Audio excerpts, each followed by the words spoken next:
We've created a lot of problems that we haven't solved. Gen XYZers, it's critically important that we get them ready to take the hill. Monica?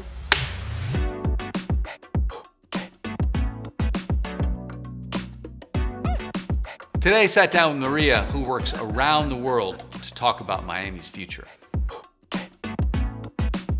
So Maria, you bring a global perspective to this conversation. You've been president of the American Society of Civil Engineers, which includes countries all over the world. You are a member of the National Academy of Engineering, which is a very elite organization, and you sit on the National Infrastructure Advisory Council. So with that sort of perch, as you can sort of zoom out, let's sort of look forward to the Miami of 2050. What do you think success looks like? The important thing for looking forward is being able to plan today for tomorrow's future. Building a mega city that people feel safe in, that has a great standard of living, that's vibrant, whether you're stuck in traffic or the power goes out or you're having a boil water alert, all those stressors we see, getting that out of the equation so that you really can enjoy the life that you have. In terms of thinking about the city that we want in a city that is livable, long-term planning is so important. It's critically important. You know, think about threads versus fabric. Right? It's really easy to break a thread.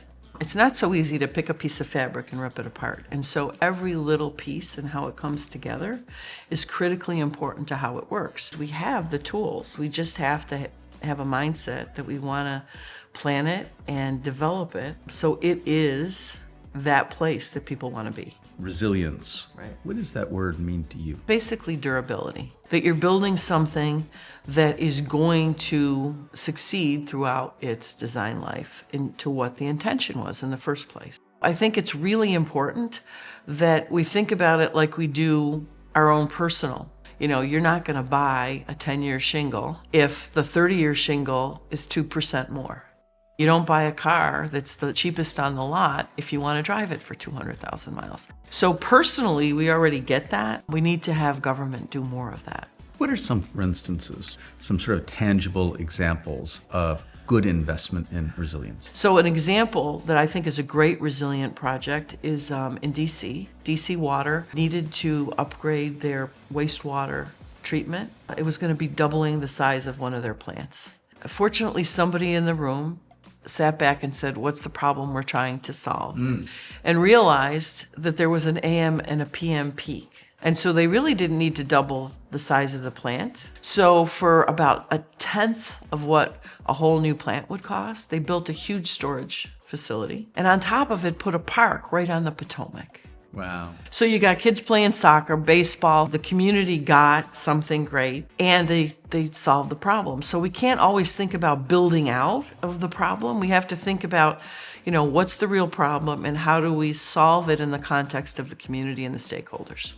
So zooming out, and you bring a global perspective, thinking about cities that are really sort of striking that balance, a robust and rapidly expanding built environment, a natural environment that is front and center. Right. Are there places that come to mind that are doing that especially well?